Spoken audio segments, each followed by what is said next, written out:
Sampai sini nak sama.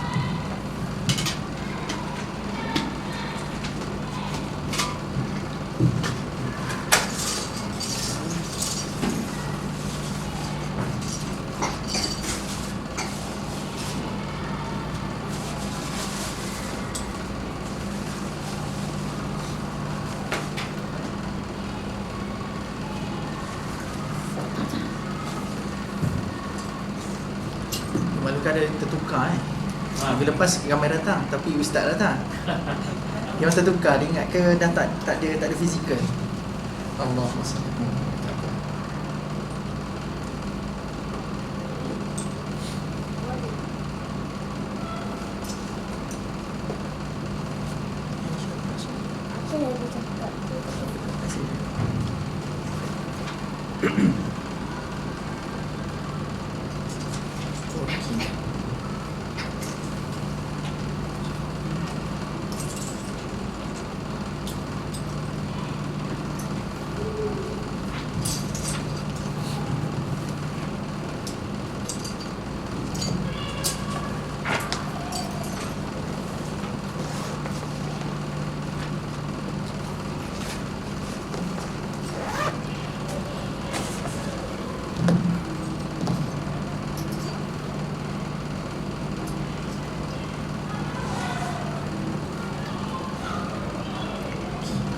Kita mula ke? Sebab dia orang tertukar tak apa. Sebab online ramai dah. Okey, baik. A'udzubillahi minasyaitonirrajim. Bismillahirrahmanirrahim. Assalamualaikum warahmatullahi wabarakatuh. Umul kitab Al-Fatihah. A'udzubillahi minasyaitonirrajim. Bismillahirrahmanirrahim. Alhamdulillahi rabbil alamin. Arrahmanirrahim. Maliki yaumiddin. Iyyaka na'budu wa iyyaka nasta'in. Ihdinas siratal mustaqim. Siratal ladzina an'amta 'alaihim ghairil maghdubi 'alaihim waladdallin. Amin. Alhamdulillah wassalatu wassalamu ala Rasulillah wa ala alihi wa sahbihi wa man wala. Subhanaka la 'ilma lana illa ma 'allamtana innaka antal 'alimul hakim. Qad rabbi shrah li sadri wa yassir li amri wa hlul 'uqdatam min lisani yafqahu qawli. Allahumma ij'alil Qur'ana al-'azima rabi'a qulubina wa nura sudurina wa jalaa'a ahzanina wa dhahaba humumina wa ghumumina. Allahumma ij'alna minal ladzina yastami'una qawla fayattabi'una ahsanah. Amin ya rabbal alamin. Alhamdulillah, kita bersyukur pada Allah Subhanahu wa taala kerana pada hari ini Allah rezekikan kita bertemu kembali. Setelah saya rasa last sejak kaki dekat sini tuan-puan sekalian 2 tahun lepas. Jadi tuan-puan sekalian, alhamdulillah, lepas tu kita sambung dengan online kan. Jadi mungkin tuan-puan sekalian jumpa dengan saya di online. Lepas ini tuan-puan sekalian kita akan sambung secara fizikal kembali. Jadi maklumkan secara hybrid lah. So ada yang di Zoom, ada juga yang di sinilah. Cuma dimaklumkan ada kekeliruan sedikit berlaku hari ni. Sebab katanya minggu lepas ramai datang, tetapi ustaz yang tak jadi nak main. Tapi hari ni ustaz datang, tertukar pula jadi. Jadi tuan-puan sekalian, tak apa, ala kurniah saya dimaklumkan ada yang sedang menonton di Zoom. So tak apa masalah, kita mempunyai peserta yang ramai sebenarnya. Okay, jadi tuan-puan sekalian, alhamdulillah sangat-sangat bersyukur pada Allah. Kita pada hari ini tuan-puan sekalian, Allah rezekikan banyak perkara sebenarnya. Dalam satu hari, dalam satu pagi yang sama, kita satu dihidupkan oleh Allah kembali setelah kita menghadapi kematian kecil di malam hari tuan-puan sekalian. Satu, Allah hidupkan kita kembali subuh tadi kan. Yang kedua tuan-puan sekalian, lepas kita dapat menghidupkan hari pagi kita dengan subuh, Allah hidupkan lagi kita punya pagi dengan Allah takdirkan, dipermudahkan urusan kita untuk hadir kelas Quran. Okay, kelas Quran. Ini adalah petanda Allah Subhanahu Wa Taala sangat sayangkan hamba-hambanya sebenarnya. Kan kita kerap kali bertanya kan, Allah sayang ke tidak saya, Allah sayang ke tidak saya. Maka bila Allah mudahkan urusan untuk kita nak belajar Quran tuan-puan sekalian, kita ada masa, Allah bagi kelapangan masa pada kita untuk nak belajar Quran, itu tanda Allah sayang kat kita sebenarnya. Kenapa saya gunakan istilah sayang? Kenapa dikatakan ada masa dengan Quran ni Allah sangat sayang pada hamba-hamba? Kenapa? Sebab tuan-puan sekalian, dalam Al-Quran, bila Allah sebut tentang mengajarkan Al-Quran kepada manusia, sebelum cerita pasal mengajar Quran pada manusia, Allah letakkan namanya sebelum tu, iaitulah Ar-Rahman. Betul tak? Allah sebut Ar-Rahman Allamal Quran. So maksudnya sebelum Allah cerita pasal Allah nak ajarkan kepada kita Quran, tuan-puan sekalian, Allah kata apa? Ar-Rahman terlebih dahulu. So maksudnya Allah itu sangat pengasih kepada hamba-hambanya. Antara buktinya apa? Dia bagi peluang untuk kita belajar Al-Quran. Jadi tuan-tuan sekalian, hari ini bukan sekadar kita nak baca, tapi kita nak tadabbur. Lagi bertambah-tambah sayang Allah kepada hamba-hamba. So bila Allah sayang kepada kita, tuan-tuan sekalian, hati kita ni Allah akan lapang, kan? So Allah sayang dekat Nabi Muhammad, kan? So Allah bagi apa nikmat yang besar kepada Nabi Muhammad? Alam nashrah laka sadrak. Dada Nabi, jiwa Nabi jadi lapang. Dan Quran pun bagi tahu kalau kita tadabbur ni, afala yatadabbaruna al-Quran am ala qulubin aqfaluha. Hati tak akan terkunci, hati akan jadi lapang, tuan-tuan sekalian. Mudah-mudahan kita adalah hamba-hamba Allah yang Allah berikan kelapangan jiwa dan hati, insya-Allah. Baik tuan-tuan sekalian, tanpa kita panjangkan mukadimah, sebab kita percaya dekat online pun tengah tak sabar menanti apa sambungan daripada siri tadabbur surah Yasin kita yang terakhir pada 2 bulan lepas. Saya tak silap saya, betul tak? 2 bulan lepas ke bulan? Ialah 2 bulan lepas. Sebab bulan Disember kita bercuti, kan?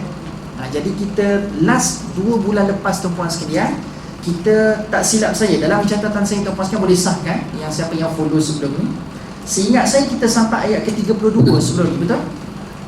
Maka hari ni kita akan sambung pada ayat yang ke-33.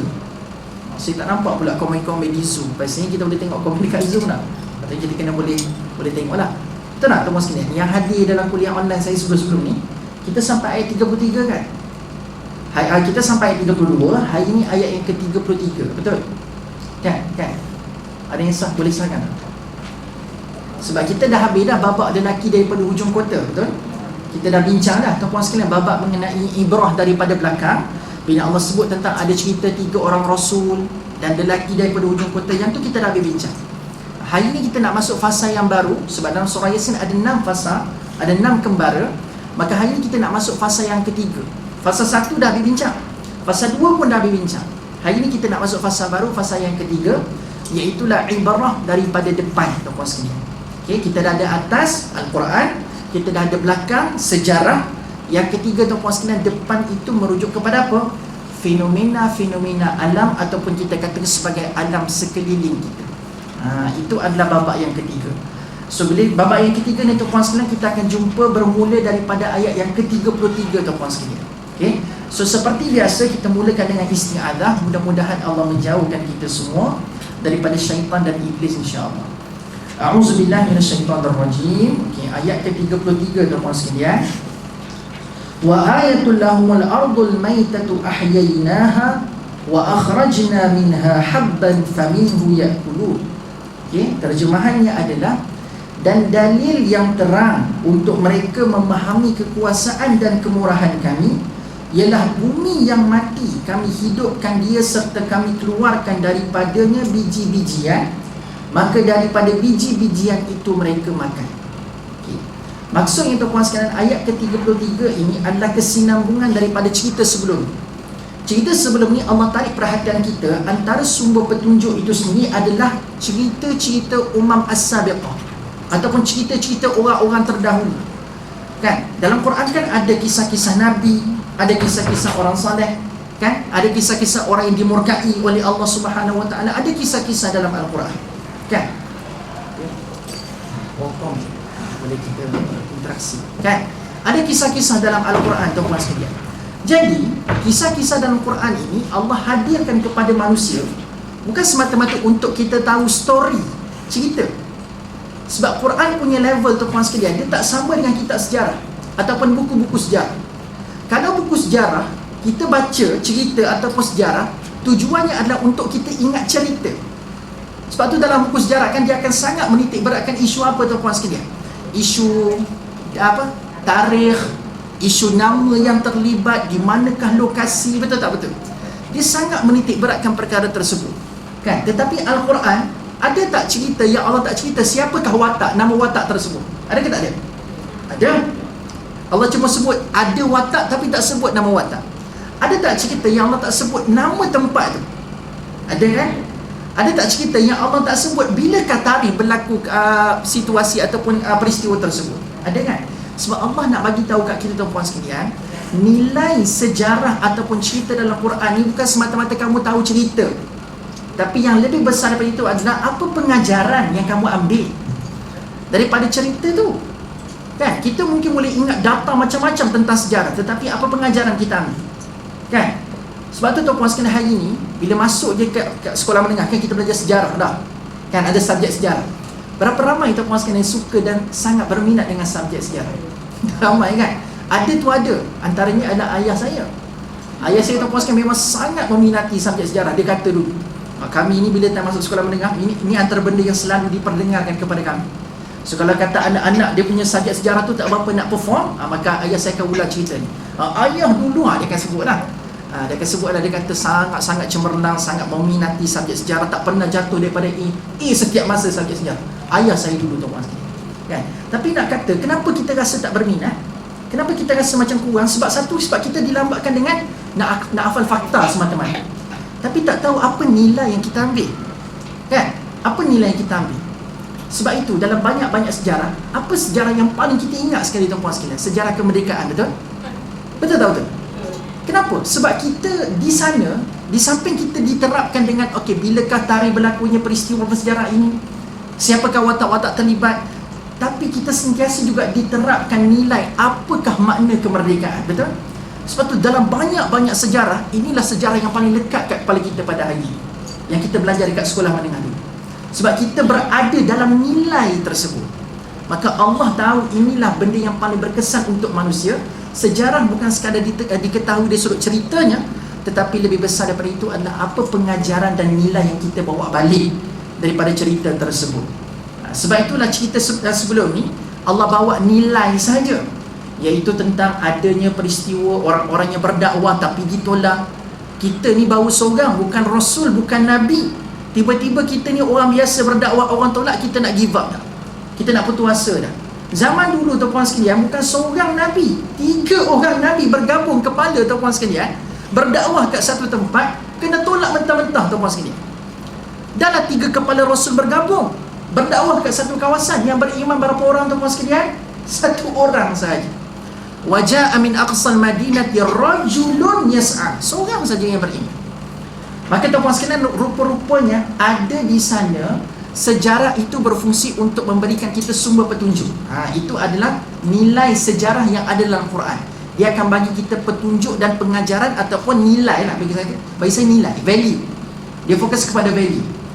Lalu tuan-puan sekalian, ada manusia bila mana Allah bagi pendekatan sebegini, patutnya mereka mendapat petunjuk, mereka mendapat sesuatu daripada sejarah.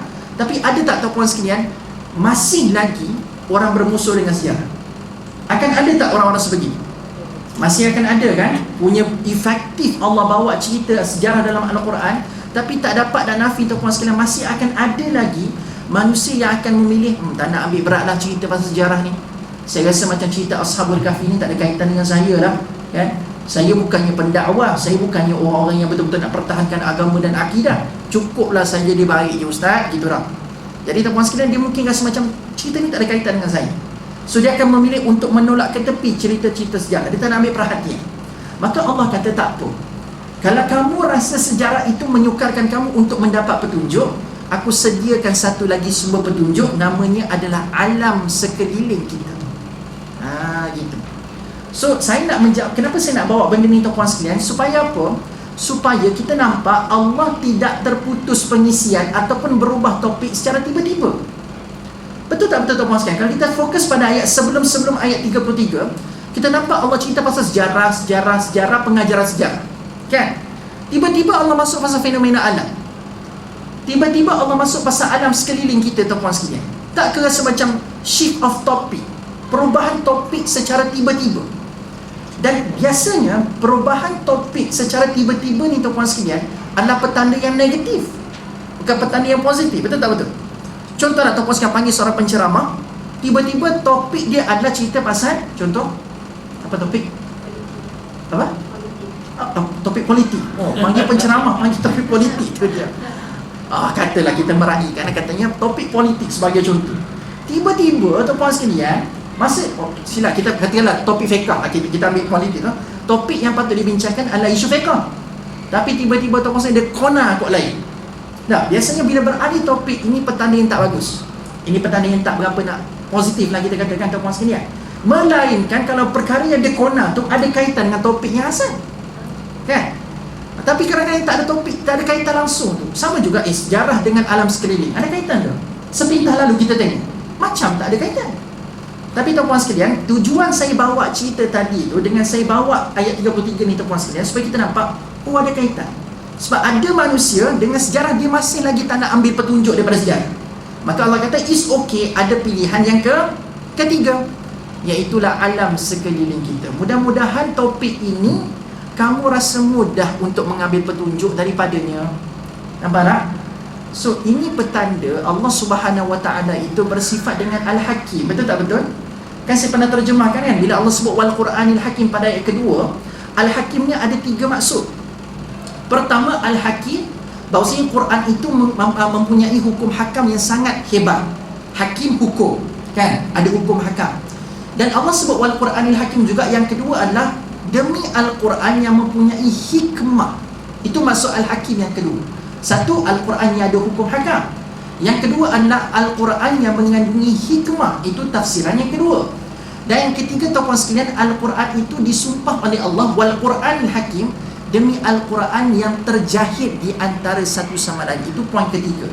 Yang itulah namanya adalah Al-Ihkam. So maksud Al-Hakim ada 3: hukum, hikmah, ihkam. Sudah, hukum, hikmah, ihkam. Hukum hakam, hikmah, dan juga adalah terjahit di antara satu sama lain. Okay, saya nak ambil poin kedua tu, hikmah. So tanda Allah berhikmah, ada orang Quran dia rasa macam susah, dia ada pilihan kedua, sejarah. Kalau dia rasa sejarah susah, dia ada pilihan ketiga, alam sekeliling. Itu dia punya keterkaitan di antara topik-topik yang dibangkitkan dalam surah Yasin. So terjawablah sudah tuan-puan sekalian. Maksudnya Allah tidak mengubah topik. Allah cuma memberi peluang untuk manusia memilih topik mana yang kamu rasa ngam untuk kamu ambil petunjuk. Dan tuan-puan sekalian, saya nak tanya, sebelum saya bincang topik pasal alam sekeliling ni, kalau saya bagi pilihan tuan-puan sekalian, 3 ni, Quran, sejarah, alam sekeliling. Bagi tuan-puan sekalian, topik mana yang paling senang untuk tuan-puan sekalian dapat petunjuk daripada ni? Kalau tuan-puan sekalian diberikan pilihan, ada 3 subjek, 3 modul. So tuan-puan sekalian rasa topik mana yang memudahkan tuan-puan sekalian untuk mendapat petunjuk daripadanya? Alam sekeliling. Alam sekeliling tu. Kenapa? Yes. Sebab dia dekat dengan kita dan dia sentiasa berada setiap masa dengan kita. Betul? Al-Quran kadang-kadang kita kena buka dulu, ada masa yang khusus. Kita duduk sekejap, masa tu kita mau buka, kita dapat. Baru kita dapat apa yang kita nak baca. Okey. Baru kita dapat apa kita nak baca, betul? Kan? Tapi alam sekeliling kita tuan-puan sekalian, the moment kita tutup Quran tu, kita duk pergi berjalan dekat Bangi Sentral, kan? Kita berjalan lagi kat mana tuan-puan sekalian? Kat sini mana tempat menarik? Evo Mall menarik. Katakanlah tuan-puan sekalian, jalan kat Evo Mall ke mana-mana tempat kita pergi tuan-puan sekalian, semua di sana tempat kita pergi tu, semuanya ada alam sekeliling yang kita boleh ambil pengajaran daripada, kan? So sebab itulah tuan-puan sekalian, betul, alam sekeliling ni adalah topik yang paling simple, paling mudah untuk manusia dapatkan petunjuk daripada. Sebab apa? Sebab kita just kena buka mata je untuk nak dapatkan petunjuk daripada alam sekeliling, kan? Untuk Quran kadang-kadang kita kena ada tafakkur, kita kena ada tadabbur, kita ada proses dia. Tapi untuk alam sekeliling, just buka mata dan buka mata hati, insya-Allah dapatlah kita petunjuk daripada alam sekeliling. Okay, jom kita tengok tuan-puan sekalian ayat 33. Okay, Allah sebut apa tuan-puan sekalian tadi? Kita dah baca terjemahannya. First kali ayat 33 ni dimulakan dengan wa ayatul lahu. Wa ayatul lahu. Ayat tu tuan-puan sekalian bermaksud apa? Ayat tu bukan maksudnya ayat-ayat Quran, tapi ayat ni bermaksud tanda. Ayat ni bermaksud tanda. Ayat ni maksudnya tanda-tanda apa? Tanda-tanda kekuasaan Allah. Di antara tanda-tanda kekuasaan Allah Subhanahu Wa Taala tuan-puan sekalian. Okey, jap. Mikrofon untuk live tu kena letak hadakan kepada mulut ustaz. Sekarang mikrofon dah menghadap ke bawah. Okey. Rasanya sebab dia test sekali. Ada orang dekat Facebook, dekat Zoom. Okey, so far so good. Tuan Haji masalah kita tu. Okey, sekarang dengar tak? Semua, saya letakkan kat betul kat bawah ni. Tak dengar ni. Okey. Dia tuan sekalian, wa ayatul lahu, maksudnya di antara tanda-tanda kekuasaan Allah Subhanahu Wa Taala, kata Allah ini mampu menjadikan sesuatu yang asalnya maitah, mati, ahyainaha, Allah hidupkan kembali. So apakah yang mati dalam ayat ni tuan sekalian? Allah kata al-ardul maitah, bumi ni kata Allah asalnya mati. Apa maksud mati dalam ayat ni? Bumi yang mati, maksudnya bumi tu asalnya tandus, tidak ada hidupan. Hanya yang ada hanya turab tuan sekalian, hanya tanah. Tapi tidak ada sebarang creatures, sebarang hidupan yang ada dekat bumi pada asalnya. Maksudnya tandus lah, tak ada apa-apa hidupan. So asalnya bumi ni mati, itulah maknanya tuan-puan sekalian, tidak ada sebarang hidupan yang ada pada waktu itu. Itu asalnya bumi itu tandus saja. Tapi disebabkan kekuasaan Allah Subhanahu Wa Taala, maka Allah kata ahyainaha, Allah hidupkan yang asalnya bumi mati jadi hidup dengan adanya tumbuh-tumbuhan. Dan tuan-puan sekalian, yang Allah kata Allah hidupkan daripada tanah yang mati itu tadi, Allah tak sebut lagi tentang pokok, tapi Allah sebut terlebih dahulu tentang apa? Wa akhrajna minha habban. Allah sebut terlebih dahulu dengan habban. Apa makna habban? Biji benih. So maksudnya bila Allah hidupkan tu, tuan-puan sekalian, Allah hidupkan dengan permulaannya biji benih. Biji benih. Tuan-puan sekalian, saya nak tanya, Allah Subhanahu Wa Taala berkuasa ke tidak kalau nak jadikan pokok tu sekelip mata ya? Tak perlu nak lalu proses daripada biji benih, tumbuh akar dulu, tumbuh tunas dulu. Boleh tak Allah jadikan sesuatu benda secara tiba-tiba dan kun fayakun saja? Boleh tak boleh? Kita kena percaya kan Allah boleh buat sedemikian. Termasuklah Allah ciptakan langit, betul tak betul? Allah nak ciptakan langit yang besar, ada 7 lapisan. Kita bincang surah Al-Mulk sebelum ni kan tuan-puan sekalian. Betapa besar gedabaknya langit yang Allah cipta ni tuan-puan sekalian. Sab'a samawatin tibaqan yang kita bincang sebelum ini. Allah boleh tak cipta langit tu dalam sekelip mata sahaja? Boleh tak? Tapi Allah ambil berapa masa untuk cipta langit? Langit dan bumi, berapa lama Allah ambil masa? Fi sittati ayyam. Kan surah As-Sajdah kita baca setiap pagi Jumaat tu kan? Fi sittati ayyam. Tapi tak bolehlah kita kata 6 hari. Sebab kalau kita sebut 6 hari, kefahaman hari tu sama dengan kita lah, 1 hari 24 jam. Tapi sistem masa Allah tak sama dengan sistem masa kita. Maka kita kena sebut 6 masa Allah ambil. Jadi kenapa Allah perlukan masa sedangkan Allah boleh cipta dalam keadaan sekelip mata je benda ni? So sama juga dalam ayat ni, pada asalnya tanah ni mati, lalu Allah hidupkan satu hidupan, dan Allah tak sebut Allah hidupkan terus pokok, tapi Allah sebut Allah hidupkan terlebih dahulu daripada tanah yang mati ni biji benih. Kenapa? Sebab Allah nak ajar kita tuan-puan sekalian, hidup kat dunia ni ada proses. Hidup kat dunia ni ada proses. Allah boleh jadikan benda tu terus jadi macam tu. Seperti mana yang kita tahu apa end daripada biji benih tu sendiri tuan-puan sekalian.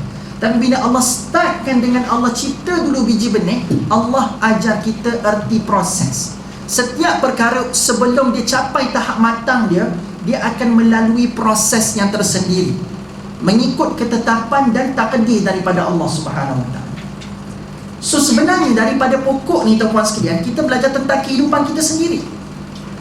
Kita hari ini terus nak mencapai kesempurnaan dalam hidup. Contoh, kita ada duit yang mencukupi, rumah yang besar, kereta yang mewah tuan-puan sekalian.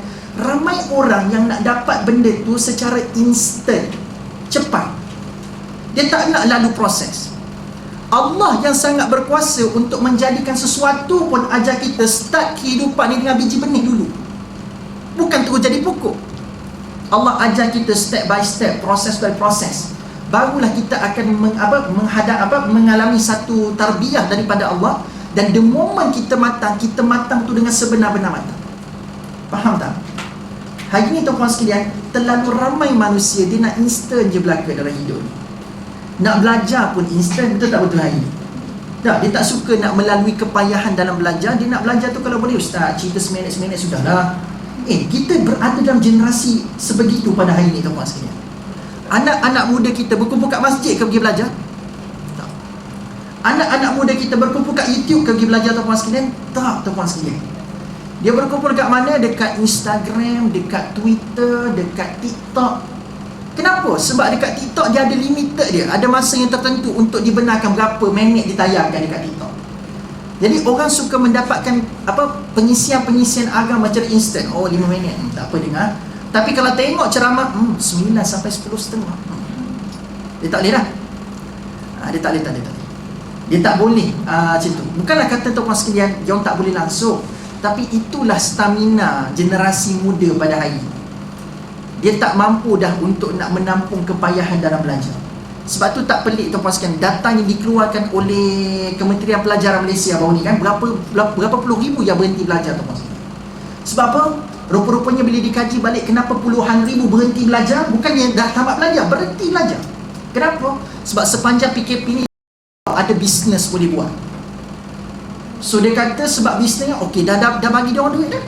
So what's the purpose untuk pergi belajar ni? So berhenti belajar kerana sudah mendapat income daripada apa yang dibuat sepanjang PKP. Saya tak tahu nak pandang benda ni pada sudut positif ke negatif. Ini positif, baguslah dia boleh survive ni. Tapi in negatif ni tuan-tuan sekalian, kita nampak nilai ilmu tu diletakkan bawah daripada duit kan sekarang. Itu negatif. So tuan-tuan sekalian, nak katanya hari ni kita kena doa pada Allah Subhanahu Wa Taala supaya apa?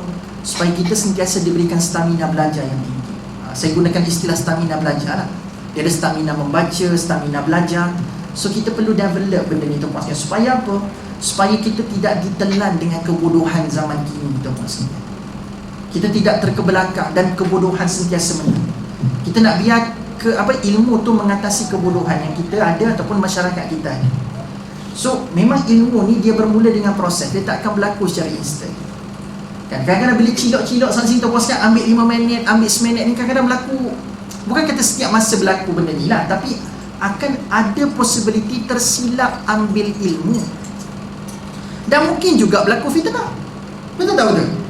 Hari ni kadang-kadang tuan-tuan sekalian, fitnah tentang agama ni, ceramah-ceramah agama ni berpunca daripada apa? Sebab video asalnya 1 jam dipotong jadi 2 minit.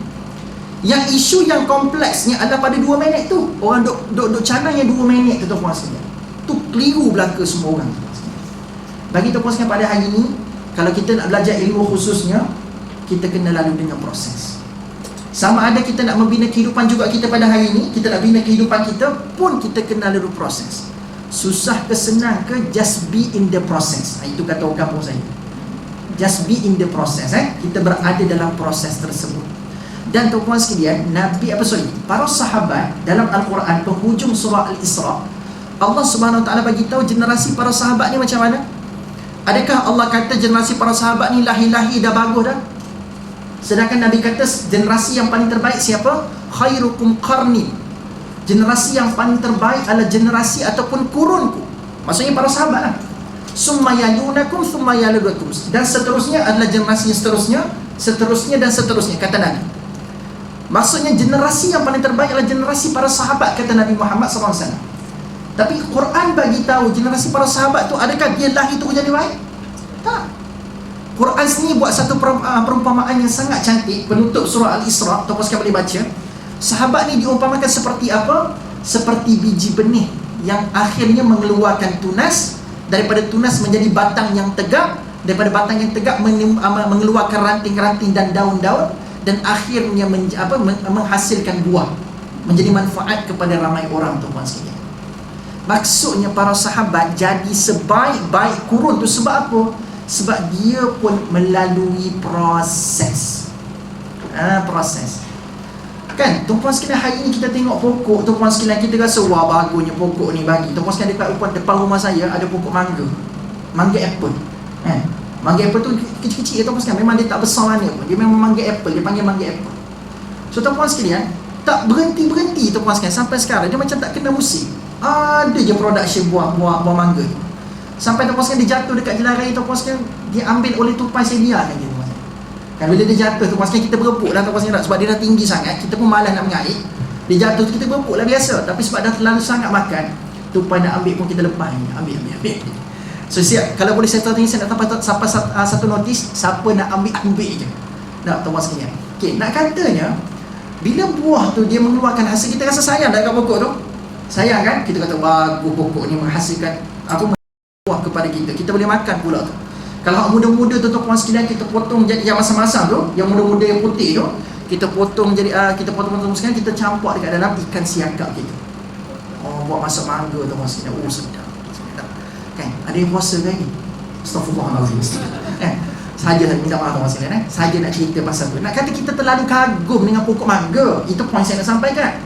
Tapi tuan sekalian tahu tak, sebelum dia memberikan manfaat yang kita duk kagum pada hari ini, apa tarbiyah dan proses yang telah Allah takdirkan dia lalu? Pernah tak tuan sekalian, dia minta pada Allah bagi redup sat dah panas ni, tuan sekalian, ada tak? Dia kena lalu panas terik tuan sekalian dah. Tiba-tiba hujan tak turun lama, tiba-tiba air tak ada langsung, tak ada orang siram dia, dia kena lalu tak ada air tuan sekalian.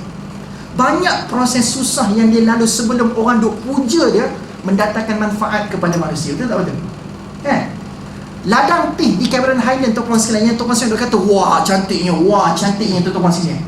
Berapa banyak proses dia kena lalu. Dia tinggi sikit kena potong, tinggi sikit ni kena potong. Nak kata proses yang dia lalu pun struggle tuan sekalian sebelum dia mendatangkan ketakjuban kepada manusia. So kalau pokok dia mendatangkan ketakjuban pada manusia pun melalui proses yang sangat dahsyat, kita hari ni kalau nak matang, nak baik kehidupan pun kena lalu proses yang matang. Sebab tu hari ni orang berjaya tuan sekalian, biasa bila dia kongsi tips kejayaan dia, ada tak dia kata saya memang lahir senang je saya? Ada tak? Dia mesti akan cerita babak dia rasakan kesusahan dalam hidup kan. Dia kata proses itulah yang telah mematangkan diri.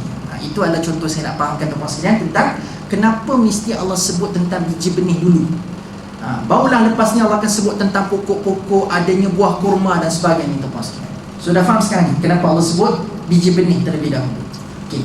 Dan Allah kata daripada biji benih tu, Allah kata faminhu ya'kulun, daripadanya. So nak kata starting daripada biji benih tu lah kamu akan dapat makanan. So bukanlah kamu ambil biji benih tu kamu makan, tidak, kata Allah dalam ayat ni faminhu. So penting kita faham faminhu tu, maksudnya daripada biji benih tu nanti kamu akan dapat makan, wahai manusia. So maksudnya apa? Kalau kita nak pandai pada perspektif tadabbur di sudut kita, maksudnya kadang-kadang makanan tu kita bukan dapat terus Allah bagi chicken chop kita dapat macam tu. Kadang-kadang dia bermula dengan sebiji telur tuan sekalian. Faham tak faham? Kan? Maksudnya kadang-kadang kita nak dapat benda tu, bukan Allah tak bagi makan langsung, tapi perlukan sedikit kesabaran untuk kita dapat menikmati benda tu. Kadang-kadang Allah hadirkan nikmat, Allah tak terus bagi apa yang kita nak, tapi Allah bagi permulaan kepada apa yang kita nak. Setuju tak sih? Betul tak? Cantik pula word tu hari ni. Saya rasa macam cantik. Saya tu tak pernah nak sebut benda tu. Kan? Kadang-kadang bila kita nak sesuatu, Allah tak bagi benda yang kita nak tu terus. Allah bagi permulaan kepada benda yang kita nak. So bila kita be in the process, sedikit demi sedikit kita akan dapat apa yang kita nak tu tuan-tuan sekalian. Faham tak faham? Gitulah maksud dia. Okay? Jadi tuan-tuan sekalian, ayat ke-33 ni samalah, faminhu ya'kulun. Bila start biji benih, bukanlah kata biji benih tu kamu makan terus. Tak. Daripadanya kamu akan dapat makan. Mungkin biji sayur sawi, apalagi daripada biji benih tuan-tuan sekalian kita makan. Apa lagi? Toge, apa lagi? Cili, semua tu tuan-tuan sekalian. Dia ada biji benih dia kan. So daripada dia kita akan dapat makanan tuan-tuan sekalian. Okay. Now, selepas Allah cerita pasal biji benih, tengok macam mana Allah develop that ayat. Ayat 34, daripada biji benih tu dah jadi apa sekarang ni? Waja'alna fiha jannatin min nakhilin wa a'nabin wa fajjarna fiha minal uyun. So Allah sedang ajar kita what is life, apa itu kehidupan. Dia akan ada permulaannya. So permulaannya biji benih, lalu akhirnya jadi apa? Fiha jannatin. Daripada biji benih tu sekarang sudah menjadi apa ke? Kebun. Jannat bermaksud kebun tuan-tuan sekalian. Rupa-rupanya perkataan jannah yang kita sebut ataupun kita faham tentang syurga itu, memang dia ada idea kebun tuan-tuan sekalian di sana. So jannah kita faham syurga kan, tapi kebun dalam bahasa Arab juga disebut sebagai jannat ataupun jannah. Jannah pun maksudnya adalah kebun-kebun. So maksudnya nanti tuan-tuan sekalian, dalam syurga nanti kita akan menikmati satu taman rekreasi ataupun kita akan menikmati satu kebun-kebun yang sangat-sangat indah di sana, insya-Allah. So sangat menarik lah. Saya tak nak cerita pasal syurga nanti, sebab dia kena tahan dulu tuan-tuan sekalian, supaya ayat ni dia akan develop kita punya rasa eager nak tahu ayat yang akan datang nanti. Bila Allah sebut tentang inna ashabal jannatil yawma fi syughulin faqih, yang tu kita akan cerita ni lah, nanti pada masa akan datang. Okay. So sekarang daripada biji benih jadi apa? Jadi kebun. Dan daripada kebun tu ada apa tuan-tuan sekalian? Allah sebut ada dua benda yang ada kat kebun tu. Apa dia? Daripada kebun tu min nakhil. Apa makna nakhil? Kurma ke? Tamar? Are you sure? No. Nakhil bukan tamar. Nakhil bukan tamar dan bukan kurma, bukan juga rotab tuan-tuan sekalian. Yang kita tahu rotab kan? Yang kurma yang lembik, yang lembut tu tuan-tuan sekalian, rotab kita panggil. Kalau Allah nak sebut kurma, kenapa tak sebut min tamar, min rotab? Kenapa Allah tak sebut benda tu? Kenapa Allah sebut nakhil? Okey, terjemahkan tuan-tuan sekalian. So lepas ni bila tuan-tuan sekalian jumpa perkataan nakhil, tuan-tuan sekalian tak boleh dah terjemahkan nakhil tu maksudnya kurma. Sebab nakhil bermaksud pokok kurma. Kena betulkan sikit. Tambah sikit je ke depan. Nakhil tu bermaksud pokok kurma, bukan kurma. Kenapa penting saya sebut pokok kurma ni, bukan kurma tuan-tuan sekalian? Sebab pokok kurma ni, kalau tuan-tuan sekalian pergi kepada industri kurma, pokok kurma bukan orang ambil kurmanya saja. Daripada atas sampai bawah semuanya ada manfaat kepada manusia pokok kurma ni tuan-tuan sekalian. Bukan buahnya saja. Kita ni orang Malaysia ni tuan-tuan sekalian, bila sebut tentang kurma, yang kita nampak buah kurma tu je tak. Pergi ke Mekah tuan-tuan sekalian, pergi ke ladang kurma, kita duk cari buah tu je. Tak. Rutaban janiyah tu yang kita duk sebut, yang Allah sebut dalam Quran, yang diberikan kepada Maryam waktu Maryam nak bersalin tu kan. Rutaban janiyah. Kita duk cari macam mana dia katakan rutaban janiyah tuan-tuan sekalian. Kita nak fokus pada buah. Tapi orang Arab tuan-tuan sekalian yang mengusahakan ladang kurma, dia bukan ambil buah saja. Dia ambil daripada mula tu, daripada atas sampai bawah tuan-tuan sekalian. Pelepah-pelepahnya digunakan, batangnya digunakan, akarnya digunakan untuk tujuan perubatan dan sebagainya. Banyak manfaat pokok kurma. Jadi bila Allah sebut nakhil, Allah bukan fokus pada buah saja, tapi Allah fokus kepada pokok tu in whole, semua sekali.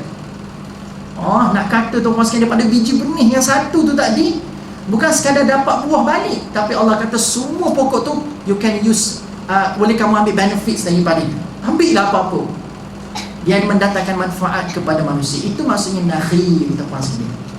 Lepas ni kita akan cerita kenapa dalam banyak-banyak pokok Allah sebut tentang nakhil. Okey, dua. Yang kedua tuan-tuan sekalian, Allah sebut wa'anabi. Okey, a'nab maksud dia apa? A'nab. Betulkan sikit je. Anggur. Kalau sebut a'nab, dia bukannya anggur je, anggur sebiji. Tapi a'nab tu maksudnya anggur-anggur. Sebab kalau satu, inabun. Satu inab kan. So a'nab ni dia jamak dia. Dia jamak dia. So kenapa fokus kepada buah anggur yang jamak? Sebab tuan-tuan sekalian, jarang-jarang orang sebut anggur tu dalam sebutan inab sebiji. Biasa anggur dia akan tumbuh macam mana tuan-tuan sekalian? Dia akan tumbuh macam yang tuan-tuan sekalian beli tu, yang ada tangkai banyak tu, yang banyak buah anggur. Sebab tu biasa orang sebut a'nab, orang tak sebut inabun. Kalau makan sebiji-sebiji kita katalah inab. Tapi kalau a'nab tu maksudnya banyak tu, selonggok tu.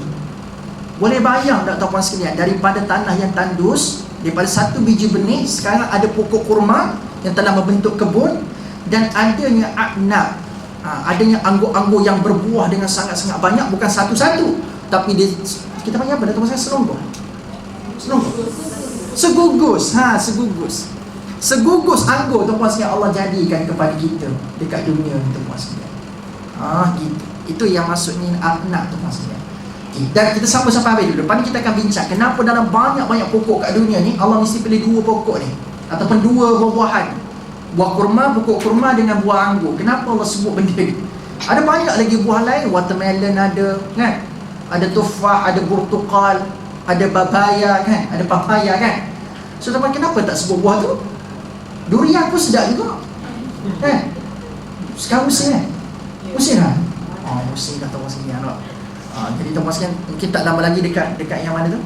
Jalan mana tu? Yang kita nak pergi ke Section 7 ni. Situ biasa pot durian nak biasa jual kan. Dah ada jual ke tak ada?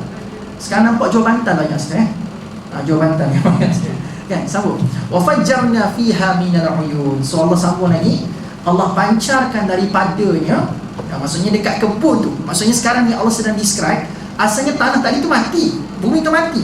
Tapi once Allah jadikan dekat dunia yang mati asalnya, bumi yang mati ni asal, ada kebun dah sekarang. Allah tak cerita kebun tu biasa-biasa tau tuan-tuan sekalian. Allah sebut kebun tu dalam keadaan penuh memujakan kita. Pokok kurma, ada anggur-anggur yang mempunyai gugusan-gugusan yang banyak, dan ditambah pula adanya pancaran-pancaran mata air yang ada bersama-sama dekat kebun. Tuan-tuan sekalian pernah dengar tak cerita seakan-akan ini dalam Quran? Allah sebut, Allah pergi pada seseorang pekebun dalam Quran. Surah apa? Yes, surah Al-Kahfi. Sama tak lebih kurang? Allah jadikan apa tuan-tuan sekalian pemilik dua kebun ni dalam surah Al-Kahfi? Kita baca 3 hari lepas, kan? Allah sebut, وَضْرِبْ لَهُمْ مَثَلَ الرَّجُلَيْنِ جَعَلْنَا لِأَحَدِهِمَا جَنَّتَيْنِ مِنْ أَعْنَابٍ. Anggur ada. وَحَفَفْنَاهُمَا بِنَخْلٍ, pokok kurma. وَجَعَلْنَا بَيْنَهُمَا زَرْعًا كِلْتَا الْجَنَّتَيْنِ آتَتْ أُكُلَهَا وَلَمْ تَظْلِمْ مِنْهُ شَيْئًا وَفَجَّرْنَا خِلَالَهُمَا نَهَرًا. Sama-sama. Cuma Allah sebut dekat dalam cerita pemilik dua kebun tu, Allah pancarkan ada sungai yang mengalir di antara dua kebunnya, kan? Sungai yang mengalir di antara dua kebunnya. So nak kata tuan-tuan sekalian, when Allah describe tentang kebun, Allah tak cerita kebun tu macam kebun yang kita duk bayang banyaknya lintah kat situ, kan? Kita duk bayang macam benda-benda banyak, benda-benda yang nyamuk banyak. Tak, Allah sebut dalam bentuk yang sangat-sangat memujakan kita untuk lihat kebun. Ada kebun, ada buah, lepas tu ada pancaran pula mata air dekat situ. Kan nampak keindahan kat situ, kan tuan-tuan sekalian?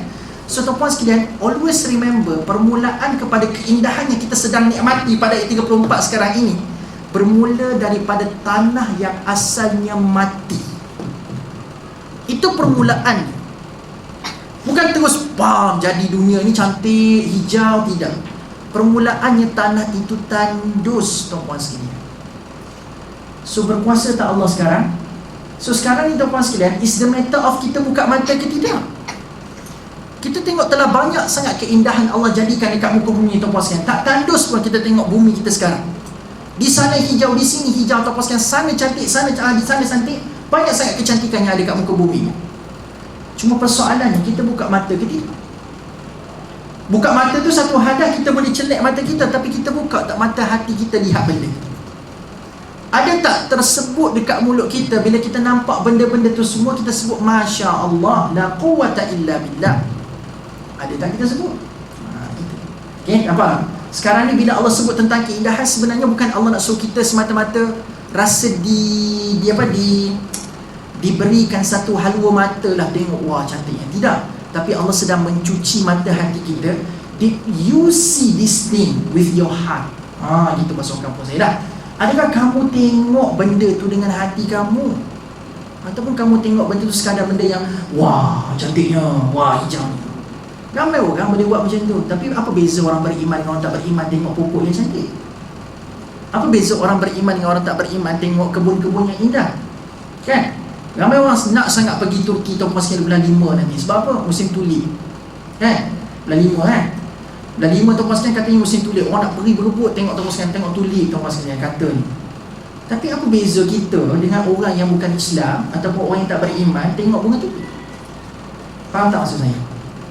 So kalau kita sekadar kata wah, fokus kita nak tengok bunga tulip tu sekadar nak selfie dengan bunga tulip. So apa beza kita dengan orang yang pergi melancong, orang yang tak beriman pergi melancong? Faham tak? So the difference is, adakah bila kita tengok benda-benda yang memujakan kita tu, kita rasa macam Allah yang hebat? Itu yang Allah nak tarik perhatian kita. Semudah buka mata yang ni dengan mata hati, kita akan dapat sesuatu yang berkesan pada hati.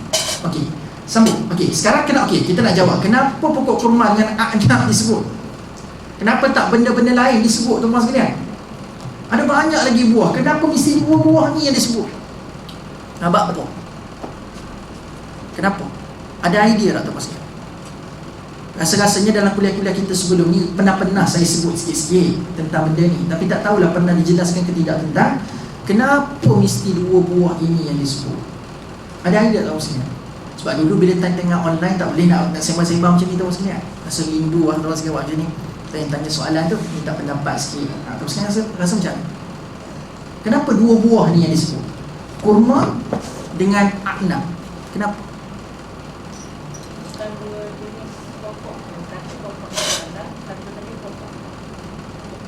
yang ada batang, semua tu.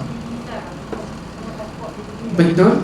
Allah nak sebut tentang dua jenis pokok. Satu pokok yang berdiri dengan tegak, which means dia ada tanah, dia mengakar ke tanah. Dan ada satu lagi, dia bersifat menjala. Betul, salah satunya ada disebutkan. Tapi apa hikmahnya?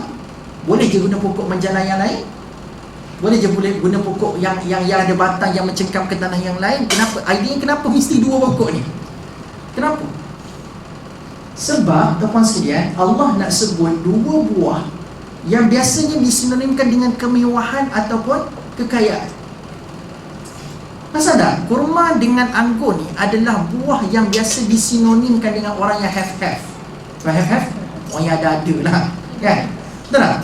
Oh, you have. Apa have? Ada, orang yang beraja, biasa tak? Betul tak, tuan-tuan sekalian? Cuba tuan-tuan sekalian tengok cerita-cerita yang melibatkan ada kerajaannya, ada raja-raja, tuan-tuan sekalian, dia ada gundik-gundik tu.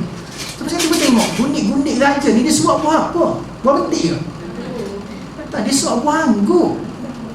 So Allah nak tarik perhatian. Allah bukan sekadar jadikan buah yang yang biasa-biasa je, tapi Allah jadikan dengan buah-buah yang sangat mendatangkan kemewahan kepada manusia.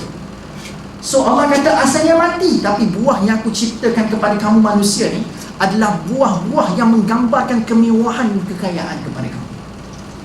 Bila kamu duk ngap buah tu, kamu rasa kaya betul lah. Gitu lah, rasa berada lah. Tahu pasal betul tak ini? Bila kita pergi ke pasar raya, kita tengok dekat section buah anggur, kan dia ada anggur yang ada biji, ada anggur yang seedless, yang tak ada biji tu kan. Tahu pasal kita tengok harga anggur sekarang ni, berapa harga? Harga murah. Tuan sekalian. Nah, saya pernah sekali, tuan sekalian, ni cerita benar ni, memang cerita benar. Kalau saya duk cerita kat isteri saya setiap kali tu lah, bila kita duk beli buah anggur, mesti akan ingat peristiwa ni sampai mati, tuan sekalian. Saya pernah sekali pergi solat Jumaat. Masa tu ada program saya kena menginap dekat KL. Dan masa tu kebetulan hari Jumaat, saya pergi solat. Kebetulan tempat saya menginap tu dekat dengan IJN. IJN tu dia ada solat Jumaat. Ada solat Jumaat dekat situ. Dia ada seorang yang buat solat Jumaat dekat situ. Saya pergi solat Jumaat dekat IJN tu, tuan sekalian. So habis solat Jumaat tu, kita turun bawah. Dekat lobi bawah tu dia ada buka kedai buah. Masa tu. Kalau tuan sekalian tahu kedai buah tu apa, tahulah kedai buah tu MBG tu MBG. Kedai buah MBG tu, tuan sekalian. Kita ni dengan panah terik, tuan sekalian, kita nampak kedai buah, kita rasa tertarik lah nak pergi. So bila pergi dekat kedai buah tu, tuan sekalian, kedai MBG, kita nampak tertarik dengan satu section buah anggur. Dia letak dekat dalam plastik yang boleh seal. Tuan sekalian tu kan, nampak Pristine tu benda tak, dia tulis sampling lah, dia tulisan dekat situ. Kita nampak buah dia cantik, tuan sekalian. Kan kita beli kat mana-mana kan, dia nampak ada buah yang macam kena penyek. Kita nampak buah tu semua cantik berlaku, warna hijau. Saya masih ingat lagi. Saya kata saya nampak dekat dia punya section yang harga tu berapa. Saya tak ingatlah berapa, tuan sekalian, dia punya tu berapa ratus. Saya tersilap baca. Saya ingat ke satu plastik tu berpuluh dalam RM20, RM15 macam tu je. Tapi sebenarnya 100 gram. Saya tersilap baca 100 gram belasan ringgit, tuan sekalian. Kita pun dengan confident, tuan sekalian, duk beratur dekat cashier tu dengan pegang benda tu, tuan sekalian. Dah beratur panjang, tiba-tiba sampai giliran kita, dia pun letak dekat atas timbang. Saya pun dalam kepala dia, RM20 macam tu kan, dalam kepala masa tu. Tiba-tiba timbang, cik 79 ya, 79. Saya tergamam sekejap, 79. Bukan. Saya pun tengok balik. Sebelum saya nyatakan, saya tengok balik section tu, 100 gram belasan ringgit, tuan sekalian. Allahu Akbar. So kita dah lah tak di struggle, duk beratur panjang. Takkan kita kata tak apalah, saya cancel lah, So orang kat belakang ni pula macam kita dah macam dah lama tunggu. Saya pun dengan redha tu pas sekali baru tu keluarkan orang tempat, tak apalah, kita sekali-sekala nak rasa buah taruh mana tu mas sekalian. Yang dia kata RM79 tu, first time tu mas sekalian makan buah anggur harga setara tu. Tapi besar-besar gedang-gedang tu mas sekalian. Satu buah tu gedang-gedang besar dia tu mas sekalian. So bila balik ke tempat penginapan, tuan-tuan sekalian, saya tunjukkan ni, nikmatilah buah daripada syurga. So tuan-tuan sekalian, kita duk kira lah berapa biji sebenarnya dekat tu. Saya kira rupa-rupanya tuan-tuan sekalian, dengan bilangan buah anggur yang ada, kurang-kurang satu biji tu bersamaan yang 3 ke 4 ringgit. Sebiji buah anggur bersamaan 3 ke 4 ringgit. Bila kira-kira buat secara purata lah tuan-tuan sekalian, setiap kali gigit, tuan-tuan sekalian, kita kata Allah kekalkanlah nikmat di sampai syurga, kita kata. menangis dalam diam tuan sekalian nak kata. Tapi nak katanya begitulah. Buah anggur ni memang mahal, dan kebetulan memang itulah buah anggur tersedap saya pernah rasa sepanjang hidup. Memang itulah buah anggur tersedap saya pernah rasa sepanjang hidup. Pergi kat pasar malam, saya tengok yang jual macam dalam plastik bag yang sama saya beli dekat MBG tu, tuan sekalian. Harga RM20, tapi bila balik tuan sekalian tak sama rasa dia. Rambut dia lain. Minta maaf pada yang puasa. Tak tahu kenapa mak cerita pasal makan kan? Sebab kebetulan duk cerita pasal buah makanan yang Allah sebut ni, memang kena duk cerita. Sebab itulah bila sebut pasal buah anggur ni memang gambarannya adalah luxuries, kemewahan tuan sekalian. Begitu juga dengan buah kurma. Kurma saja tuan sekalian banyak jenis lah. Kurma apa yang kita baca? Safawi, ajwa, apa lagi? Rutab. Ada banyak jenis tuan sekalian. Hak buah-buah sikit yang rutab tu lah.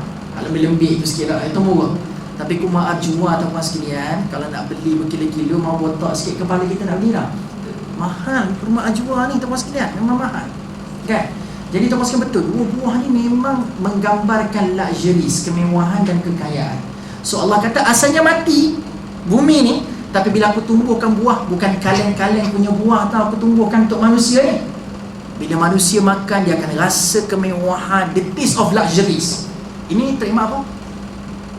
Ada the taste of luxuries ni. Terima Askin Magnum ada tuan sekalian. Asking Magnum tu saya tahu sekalian, the taste of luxuries. Tahu sekalian kalau beli Asking Magnum dekat tepi dekat kedai-kedai runcit tu sekalian, harga berapa? Harga kayangan tu sekalian. Ya betul tak? Harga tu tuan. Hatta dekat IOI tu tuan sekalian, dekat IOI dekat Putrajaya tu, ada satu kedai tu Magnum saja. Punya mahalnya Asking. Saya tak pernah beli lah. Tak pernah singgah pun kan. Tapi kalau tuan sekalian nampak saya kat situ, ajak saya ke sana. Kita pergi makan sama. So nak kata tuan-tuan sekalian mahal, sekalian tu memang mahal. Itu gambaran. Okay, cuma nak, kenapa cerita pasal benda tu? Ada taste of luxuries tadi, bukan aiskrim, kurma kan? So boleh faham So bila Allah kata ada uyun, ada mata air, bertambah-tambah lagi keindahan kebun itu tadi.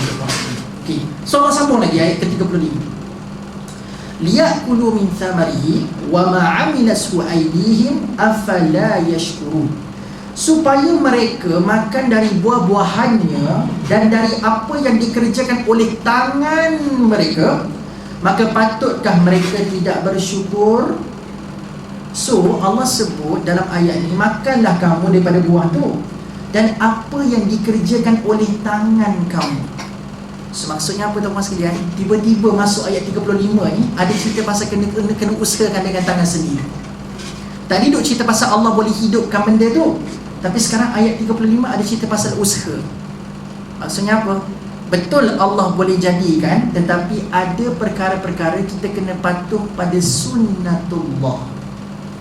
Mana maunya tuan-puan sekalian nak dapat buah anggur, tuan-puan sekalian kita kelip-kelip mata je, mana jadi? Kena ada usaha lah. Wa ma'amilas wa aydihim.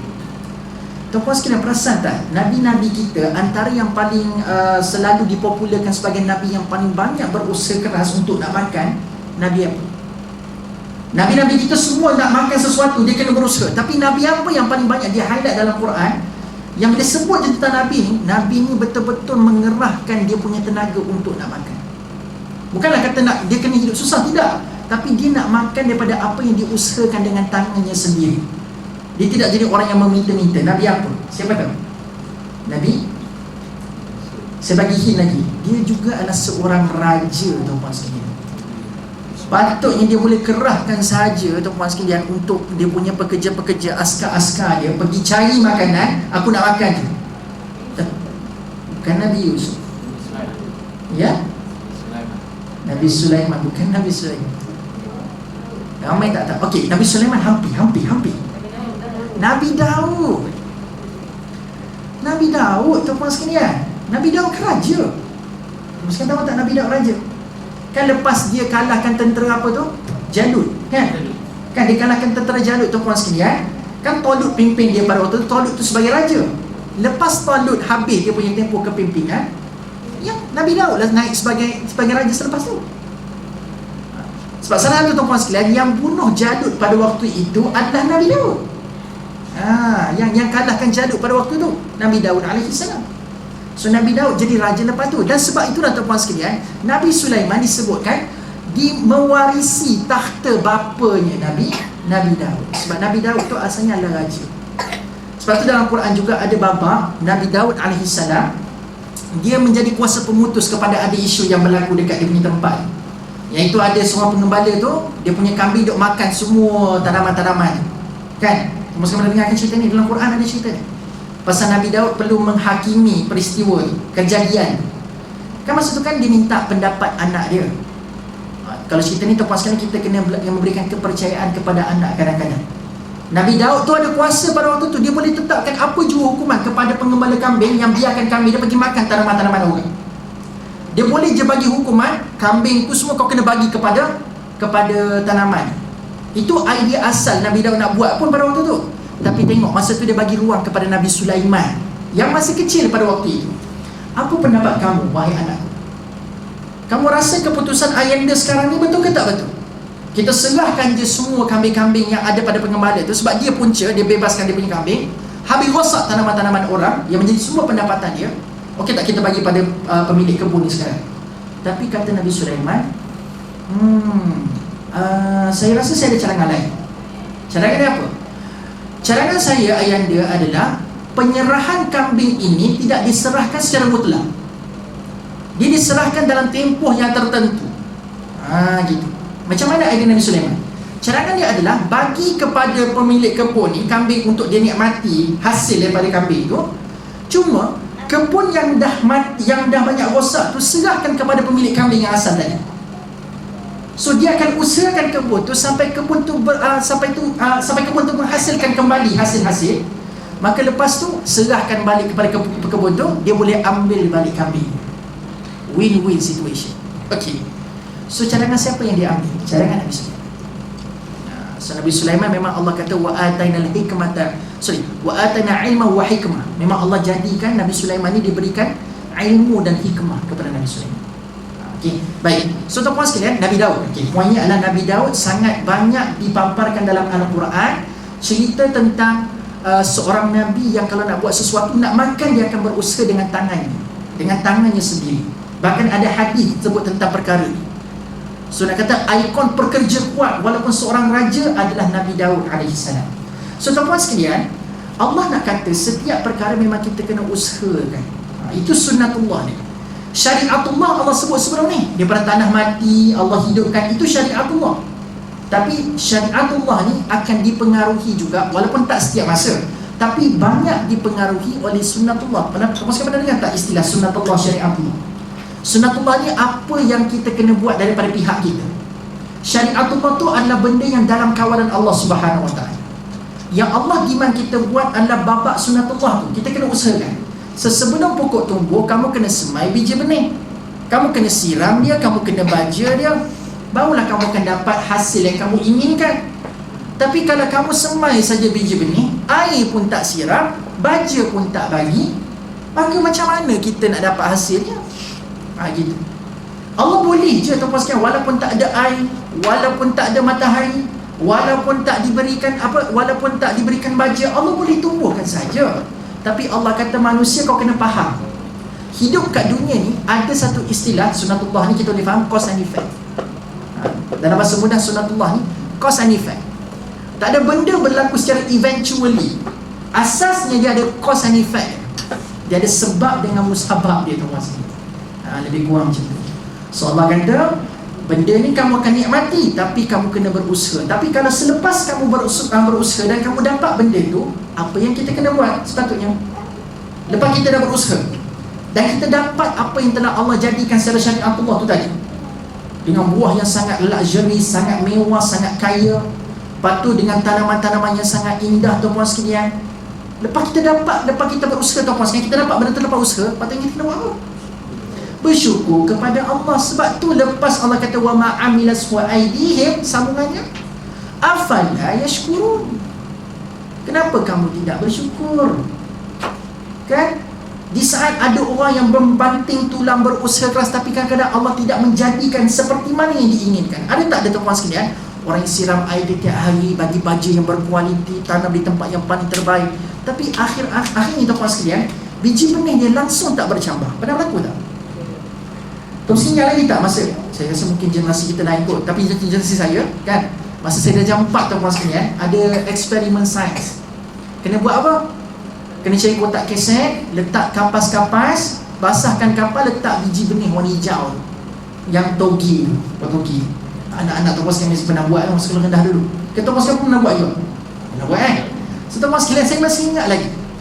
Saya masih ingat tuan-tuan sekalian, saya letak ambil kotak keset tu, tuan-tuan sekalian ingat tahu kotak keset tu? Zaman sekarang tak ada keset dah tuan-tuan sekalian, USB je benda kan? Keset tak ada dah, kotak keset saya ambil tuan-tuan sekalian, saya letak dekat celah-celah tu, basahkan sikit. Kenapa kotak keset? Sebab dia transparent. Sebab kita nak buat dua eksperimen. Satu kalau tak terdedah pada udara, dengan satu lagi terdedah pada udara. So sebab tu cari kotak keset dulu. So letak tuan-tuan sekalian, letak 4, saya masih ingat letak 4 biji benih. Tapi tuan-tuan sekalian, lepas 5 ke beberapa hari tuan-tuan sekalian, memang ditakdirkan ada satu memang tak campur langsung. Kan? Ada satu tu memang tak bercampur langsung tuan-tuan sekalian. Ada 4, 3 bercampur, satu tak bercampur-campur tuan-tuan sekalian. Pendedahan cahaya cukup, air cukup, tapi still tak bercampur, langsung tak pecah, tak keluar langsung. Yang 3 tu bercampur juga pecah, dia punya biji benih tu bercampur sesuatu tunas. Tapi ada satu. So kita belajar tuan-tuan sekalian, walaupun kawan saya ada je letak 4, memang 4 tu tumbuh. Tapi kes saya belajar sesuatu. Masa tu tak belajar lah, sekarang baru belajar. Masa dulu tuan-tuan sekalian, kita duk fikir pasal sains je. Kenapa tak cukup air kot, tak cukup matahari kot, kita fikir di sudut tu.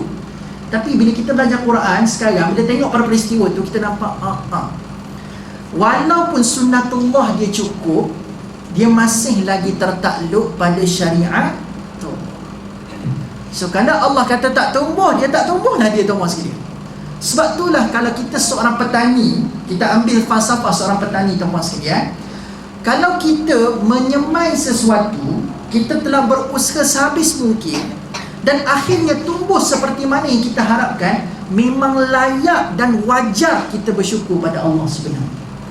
Sebab Allah sedang menunaikan apa yang kita harapkan, berpandukan dengan syariatullah, kuasa syariatullah yang Allah ada.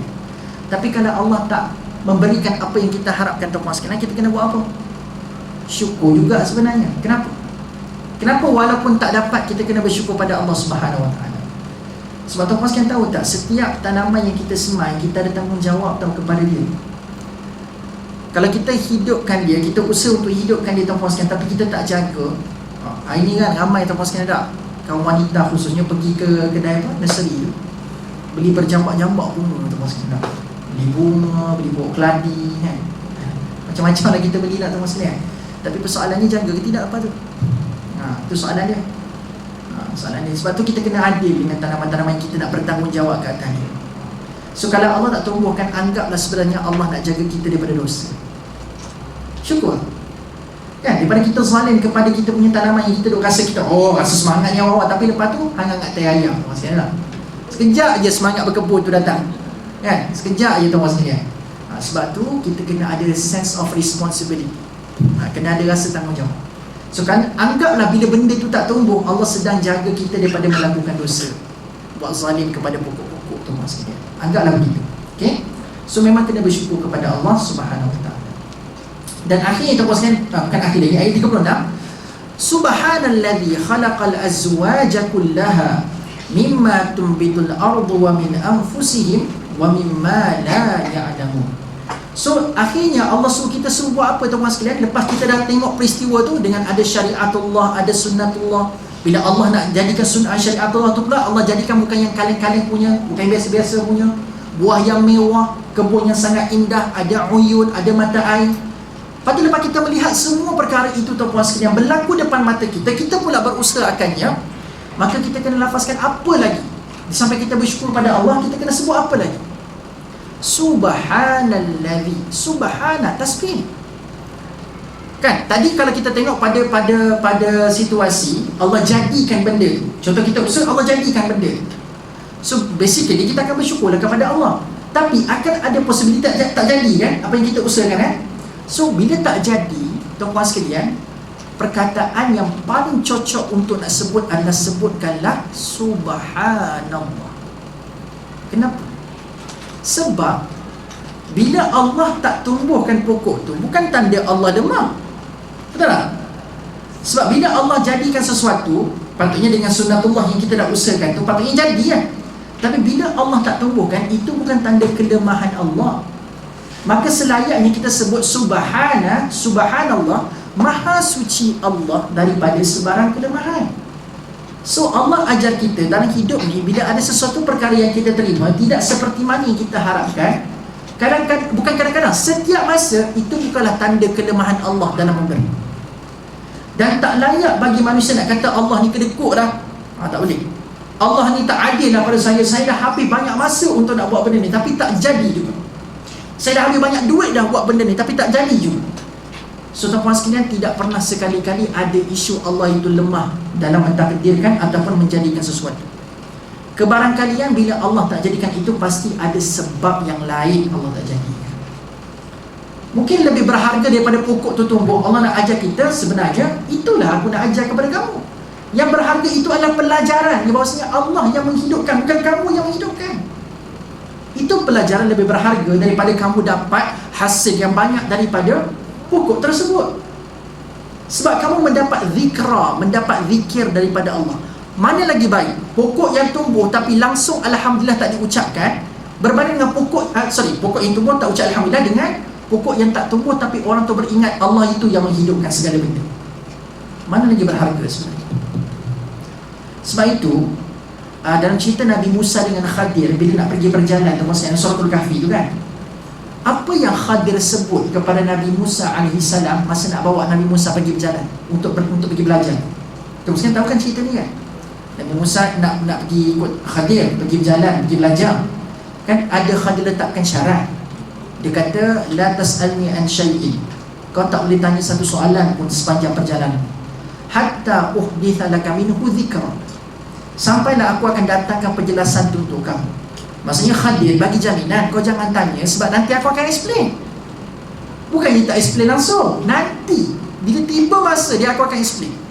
Tapi apa kata Khadir waktu dia kata dia nak explain tu? Dia kata yang aku akan explain adalah bukan ilmu, tapi yang aku nak explainkan kepada kamu sebenarnya adalah zikra. Zikra. Boleh dia kata hatta uhditha laka minhu ilman, boleh je Khadir sebut macam tu. Tapi kenapa hatta uhditha laka minhu dhikran? Kenapa dia kata dhikr? Sebab yang Khadir nak ajarkan kepada Nabi Musa sepanjang perjalanan ni adalah bukan semata-mata knowledge, tetapi yang aku nak ajarkan sebenarnya adalah sesuatu ilmu yang kau boleh guna pakai sampai bila-bila. Itulah dhikra. Mana dhikra? Peringatan. So masa dengan ilmu yang kita dapat tu, kita akan jadi lebih beringat. Sebab itu modul yang Nabi Musa lalui dengan Khadir, tuan-tuan sekalian, adalah modul yang berkonsepkan learning by experience. Biasa. Sebab biasanya tuan-tuan sekalian, bila kita belajar dengan pengalaman, benda tu lebih lekat dan lebih ingat. Setuju tak setuju? Betul tak betul? Ada tak tuan-tuan sekalian hari ni, tuan-tuan sekalian mengalami satu pengalaman dan tuan-tuan sekalian belajar daripada pengalaman tu, lepas tu tak buat dah sampai bila-bila? Ada ke tak ada? Ada ke tak ada? Saya ada dua perkara tuan-tuan sekalian yang saya belajar daripada pengalaman, dan sampai sekarang saya akan berhati-hati untuk dua perkara ini. Pertama, kalau jerang air ataupun masak bubur tuan-tuan sekalian, kita tutup kan? Kita letak atas kita punya periuk. Periuk. Confuse kuali dengan periuk.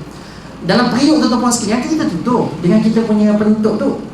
Saya belajar tuan-tuan sekalian, masa kita nak buka, nak check, sebab bila time kita tutup kan buat berkumpul, tak nampak macam mana kondisi bubur. So kita kena buka kan, nak tengok macam mana kondisi bubur kan. So saya belajar jangan letak muka atas periuk. Simple tau benda ni, nampak macam kelakar, tapi saya belajar benda tu sampai sekarang. Sebab pernah sekali ni, masa anak saya kecil ni sulung ni, masa saya kecil, isteri saya tengah duk jaga bubur nak bagi anak saya makan, tuan-tuan sekalian. Dia nak siapkan makanan banyak-banyak lah, letak labu, letak brokoli tuan-tuan sekalian dalam bubur tu, tuan-tuan sekalian. Lepas tu dia minta isteri saya, sebab masa tu tengah uruskan, dia tengah buang air besar masa tu tuan-tuan sekalian, saya kena monitor bubur tu macam mana. Saya pun dengan confident tuan-tuan sekalian, tak pernah tolong mak masak bubur sebelum ni kan. So saya pun confident nak tengok macam mana kondisi bubur. Kita pun tengok duk intan macam tu, buka benda tu, steam tu naik ke muka tuan-tuan sekalian. Panas lah masa tu, menjerit tuan-tuan sekalian, dalam mata tengah terbuka. Kan kita nak tengok, mata tengah open, buat open lah masa tu. Kita buka zoom, steam tu, pop of steam naik tuan-puan sekalian, menjerit tuan-puan sekalian, saya kena masa tu. Panas sangat. Saya belajar tuan-puan sekalian, start pada tu, nak buka apa pun, kuah kita duk panaskan pun kita tutup. Jangan letak muka atas periuk. Jangan sekali-kali. Satu. Kedua tuan-puan sekalian, saya belajar basikal gear. Kalau kita nak naik bukit, kita guna gear satu. Tapi bila kita on the way balik tuan-puan sekalian, nak turun bukit, jangan guna gear satu. Naik basikal. Sebab tuan-puan sekalian, saya pergi tuition kat rumah cikgu saya tu tuan-puan sekalian, memang atas bukit. Ini first time tuan-puan sekalian baru start sekolah. Masa tu mak hantar saya di tuition, saya pergi naik basikal dengan kawan-kawan tuan-puan sekalian. Ya. Cerita pasal lasi lagi. Ya. Okey. So tuan-puan sekalian, bila mana kita naik bukit nak sampai rumah cikgu tu, kita pun kadang-kadang terlupa dah tuan-puan sekalian, balik tu nak tukar gear. Bayangkan tuan-puan sekalian, turun bukit dah laju, kita setel nak kayu tapi tengah gear satu. Kan bila gear satu kan dia punya pedal tu kan dia nampak dia macam lebih smooth sikit lah. Dia macam tidak ada macam ada berat sikit, dia macam ringan sikit. So bila kita duk kayu dengan kaki tu tengah kuat mengayuh pedal gear satu, memang tuan-puan sekalian tersungkur tuan-puan sekalian masa tu. Tengah turun bukit tersungkur. Besok orang sujud atas jadah, saya sujud atas jalan raya tuan-puan sekalian. Dulu mana orang pakai helmet tuan-puan sekalian. Ni dahi saya ni sempatlah ada atas sujud tuan-puan sekalian. Kesan sujud tu. Oi tuan-puan sekalian, dahsyat. Start pada tu tuan-puan sekalian, saya tak pernah lupa nak fokus nak perhatikan gear tu kat gear berapa dulu ni sekalian. Itulah zikra, poin saya nak sampaikan. Itu zikra. Dan tuan-puan sekalian, cuba tengok tuan-puan sekalian, Nabi Musa bila dibawa oleh Khadir tu kan, first kali dia bocorkan sampan. Lepas tu dia dibunuh budak tuan-puan sekalian tak? Yang ketiga dia bina balik dinding. Yang tempat tu orang tak nak layan, dia pun sebagai tetamu. Semua experience tu Nabi Musa gunakan sebagai bekalan sepanjang kehidupan. Bukan ilmu untuk hari itu je, tapi sepanjang kehidupan ilmu tu dimanfaatkan. Maka bila ilmu tu digunakan sepanjang kehidupan, diingati sepanjang kehidupan, maka disebut sebagai zikr. Gitu. Ya, boleh faham sekarang ni? So Allah Subhanahu Wa Taala, sebab tu saya kata bila Allah tak tumbuhkan pokok sebagai contoh kita punya isu tadi, maka anggaplah itu adalah zikra. Zikra daripada Allah Subhanahu Wa Taala. Zikra daripada Allah. Okay. Baik. Sebab tu kita akan sebut subhana. So Allah tak lemah. Allah itu tak pernah lemah. Allah berkuasa untuk menetapkan yang terbaik kepada hamba-hamba. So Allah kata khalaqal azwaja kullaha. So antaranya kenapa Allah tak lemah, sebab Allah menciptakan sesuatu itu secara berpasangan. Azwaj, berpasangan tuan-puan sekalian. Setiap perkara Allah kata khalaqal azwaj, Allah ciptakan dalam keadaan berpasang-pasangan. Saya rasa saya pernah kongsikan. Terus kan perasan tak dalam ayat yang ke-34 tadi, bila Allah sebut Allah jadikan, Allah sebut waja'alna. Perasan? Jadikan dalam sebutan ja'ala. Tapi dalam ayat ke-36, bila Allah sebut Allah jadikan, Allah ciptakan, Allah sebut khalaqa pula. Kan? Faham tak? Faham apa argumen saya nak bagikan sekarang? Tadi ja'ala, sekarang jadikan dalam sebutan khalaqa. Kenapa berlaku perubahan sebegini? Kenapa masa asalnya bumi tu mati, bila Allah nak jadikan sesuatu, Allah sebut jadikan tu dalam sebutan ja'ala. Tapi kenapa bila Allah dah jadikan benda tu, Allah nak create benda-benda baru untuk benda yang sudah ada, Allah sebut khalaqa? Kenapa? Saya pernah kongsikan apa beza ja'ala dengan khalaqa kat sini kan? Dah kan? Okay, apa beza dia? Oh, lupa. Okey. Sebab tak panjang mana nak guna whiteboard kan? Tapi tak apalah. Tuan-puan sekalian, okey. Kalau tuan-puan sekalian ada nota boleh catat. Okey. Perbezaan di antara khalaqa dengan ja'ala. Semulakan dengan khalaqa dulu Khalaqa ni bila Allah sebut jadikan dalam sebutan khalaqa, yang Allah nak highlightkan daripada perkataan khalaqa ni adalah kekuasaan Allah ataupun keagungan Allah dalam menjadikan sesuatu. Itu adalah khalaqa. Highlight dia adalah keagungan, kekuasaan. Itu adalah kalau Allah gunakan khalaqa. Tapi kalau Allah sebut ja'ala, highlight dia ataupun fokus yang Allah nak bangkitkan adalah rahmat Allah dalam menjadikan sesuatu. Dapat langkah tak poin perbezaan? Khalaqa, highlight dia adalah apa tadi sekalian? Keagungan, kekuasaan Allah. Ja'ala, highlight dia adalah rahmat Allah dalam menjadikan sesuatu. Okay. Now apply pada ayat 34. So kalau ja'alna digunakan dalam ayat ke-34 ni, iaitu Allah kata Allah jadikan ada kebun-kebun, adanya nakhil, ada pokok kurma, adanya anggur-anggur, adanya mata air. So Allah nak kata Allah jadikan semua tu sebab apa? Rahmat Allah. Sebab Allah sayang kepada hamba-hamba dia. Sebab asalnya bumi ni mati. So bila Allah jadikan semua benda tu tuan-tuan sekalian, sebab Allah nak bagi tahu aku ni sayang ke hamba-hamba aku. Sebab tu aku jadikan benda.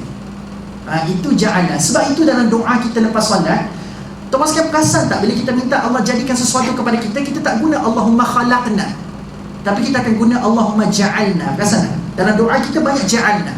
Sebab dalam doa kita bukan minta Allah bagikan sesuatu benda yang baru, tapi kita minta pada Allah untuk Allah bagi rahmat kepada kita. Boleh faham? We are begging for rahmat Allah dalam doa kita. Sebab tu banyak perkataan ja'ala dalam doa. Allahumma ja'alna Allahumma ja'alil Quran, doa awal tadi, Allahumma ja'alil Quran al-azim rabi'a qulubina. Kan banyak doa-doa ja'alna. Okay? Sebab kita bukan minta sesuatu yang baru Allah jadikan, kita minta Allah dengan rahmat dia bagi rahmat kepada kita. Tetapi kalau kita applykan pula pada ayat ke-36, bila Allah guna subhanalladzi khalaqa, maka Allah nak sebutkan tentang idea kekuasaan dia dan keagungan dia dalam menjadikan sesuatu. Sebab itu Allah letakkan subhana di awal. Faham tak?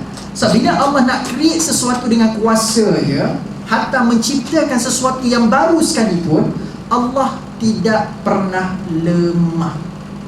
Allah tak pernah lemah. So sebab tu Allah guna subhanalladzi, bukan ja'ala, tapi Allah kata khalaqal azwaj.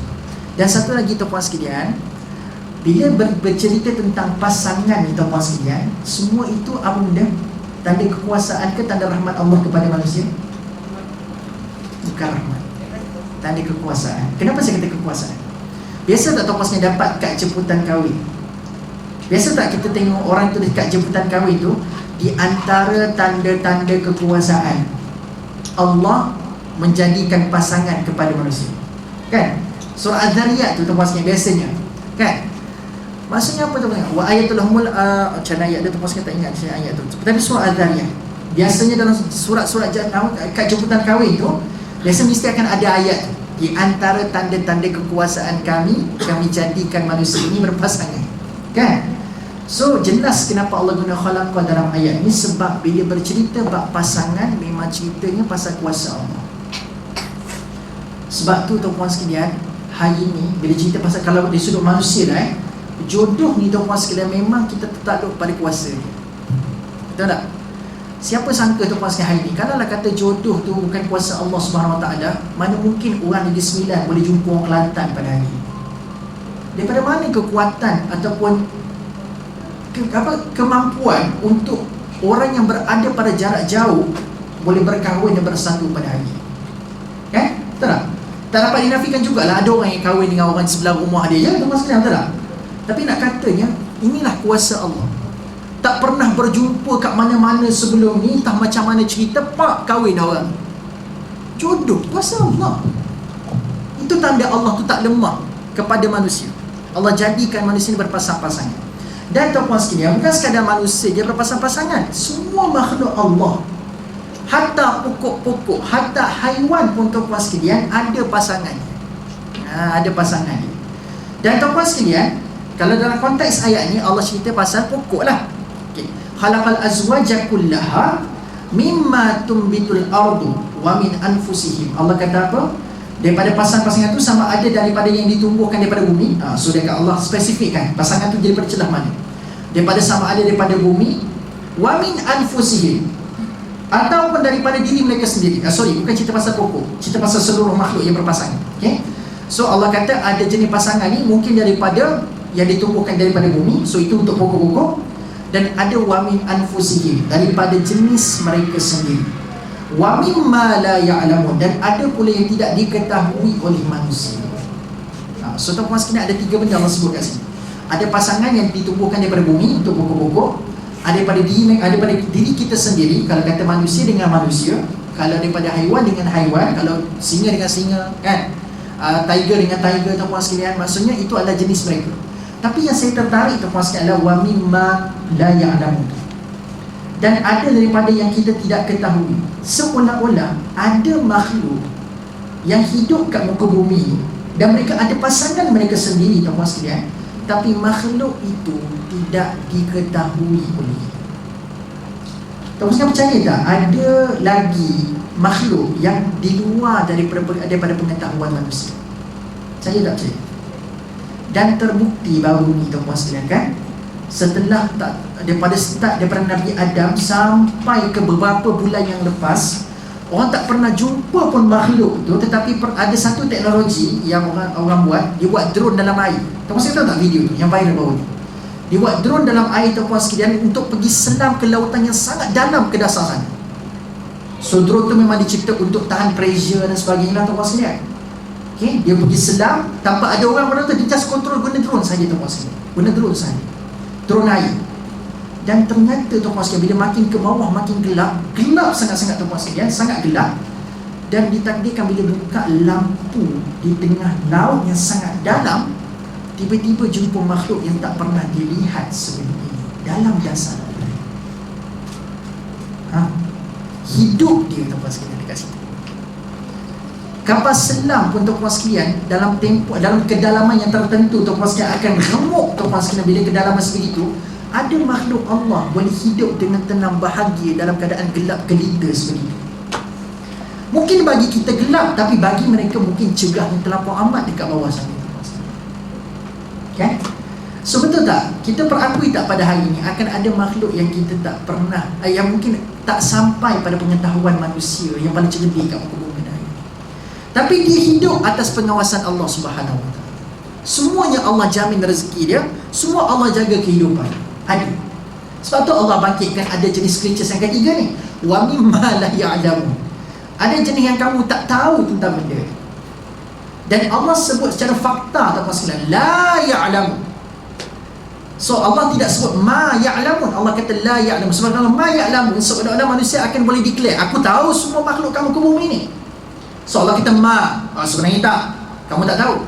Tapi bila Allah kata la ya'lamun, secara faktanya yang kamu tak boleh deny, memang akan ada makhluk yang kamu tak akan pernah tahu kewujudannya kat muka bumi.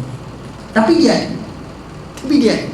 Aku jaga, aku bagi dia jodoh, aku bagi pasangan kat dia, dia hidup. Ada benda.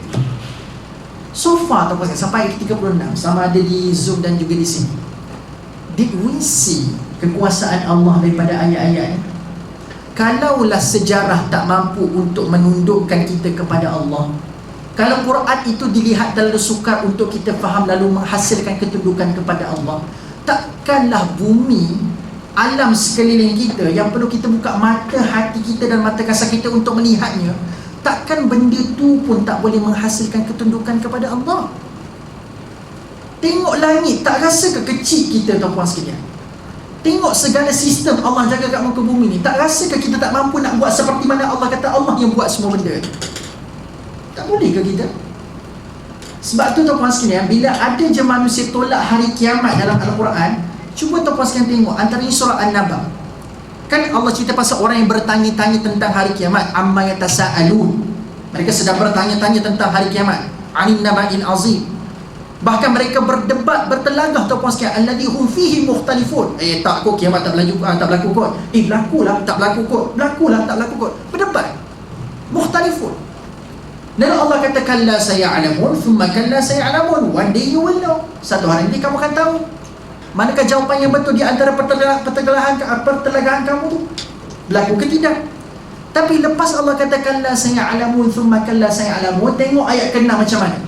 Alam naj'alil arda mihada wal jibala autada wa khalaqnakum azwaj wa ja'alna nawmakum subata wa ja'alna al-laila libatha wa ja'alna an-nahara ma'asha. Daripada ayat 6 sampai ayat 16, tuan-tuan sekalian, semua cerita pasal apa? Pasal fenomena alam dan alam sekeliling saja. Dan cerita pasal benda ni datang lepas apa? Lepas cerita pasal hari kiamat. Apa kaitannya?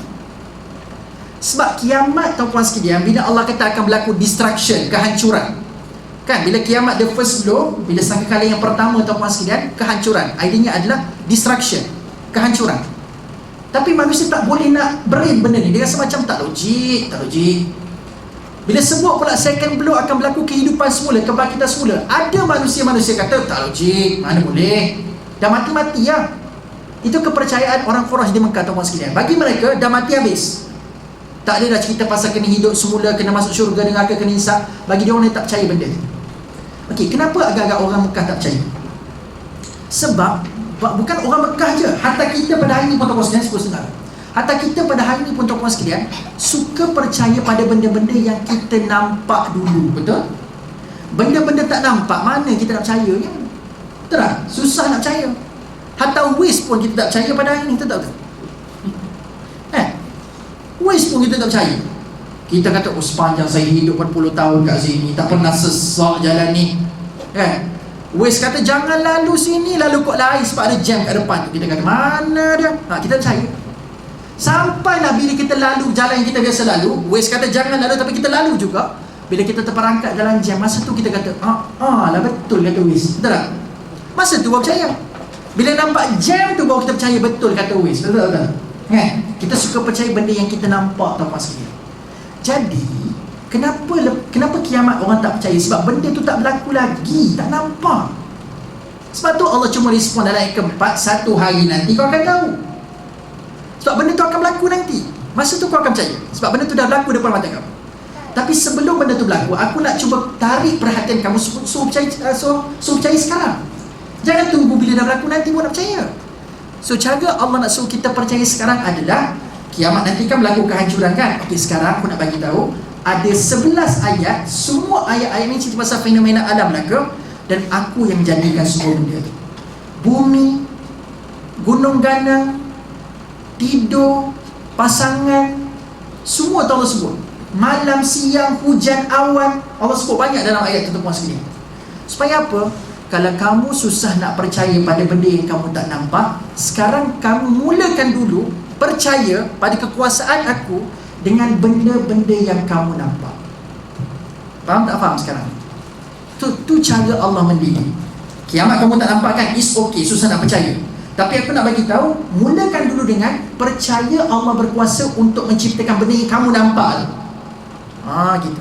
So bila kamu percaya aku boleh cipta benda-benda ni semua yang kamu nampak tu, takkanlah bila aku sebut satu hari nanti aku nak hancurkan benda yang aku cipta tu susah bagi aku. Faham tak? Faham tak apa saya? Kalau Allah kata Allah mampu cipta benda tu dan kamu nampak kebesaran Allah menciptakan benda tu, takkanlah kiamat tak logik. Sebab menciptakan dengan menghancurkan mana lagi senang? Bagi Allah dulu tak susah, kan? Tapi idea membina sesuatu dan menghancurkan sesuatu, menghancurkan lagi senang, tak? Bina rumah, hancurkan rumah, mana lagi senang? Hancurkan lagi senang, tak? So takkanlah kiamat tak logik. Sebab bina tu aku, takkan nak hancurkan susah bagi aku. Gitu point dia.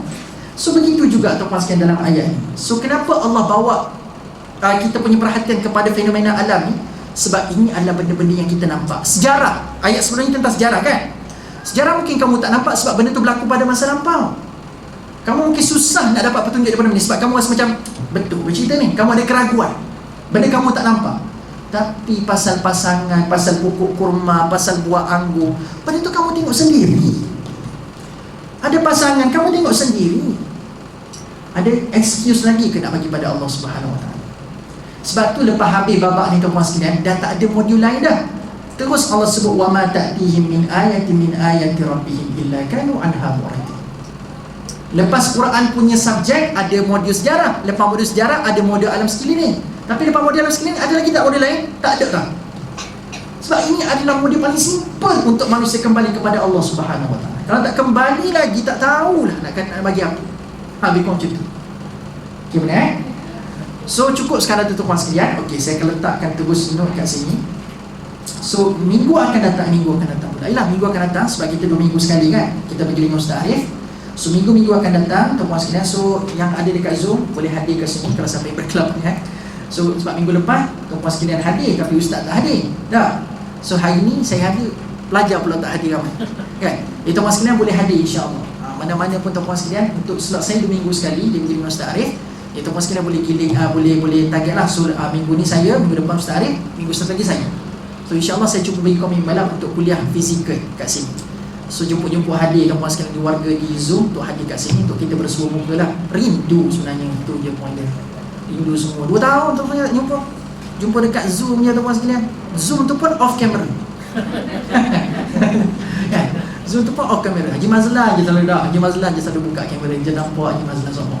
Kita pasal jumpa lagi So kita jumpa minggu yang akan datang, 2 minggu lagi insya-Allah kita akan sampai pada ayat ke-37.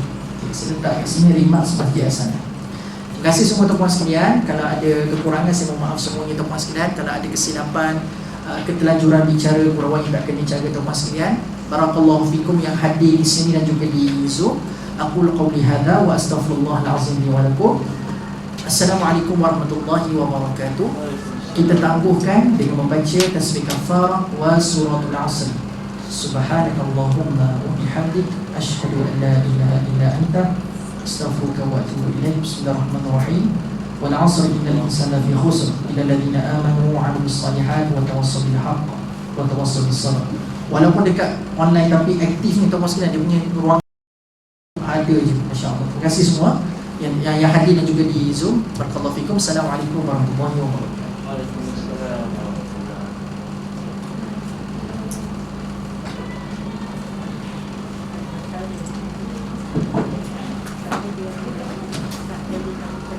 Betul ni kita sejam setengah kan? Sejam setengah kan? Kopi pula takut 2 jam.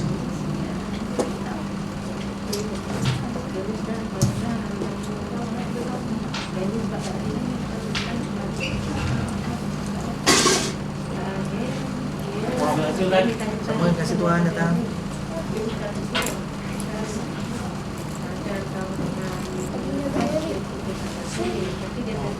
Jam. Ya. Saya okey ke? Faham tak? Okey. Boleh kata okey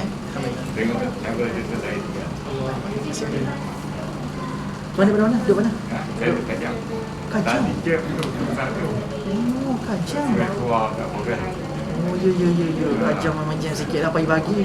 Dah lepas itu macam Ya, betul. semua. Jom balik kacang tu ni. Balik kat jam. Terima kasih. Barakallah. Terima kasih banyak. Terima kasih banyak.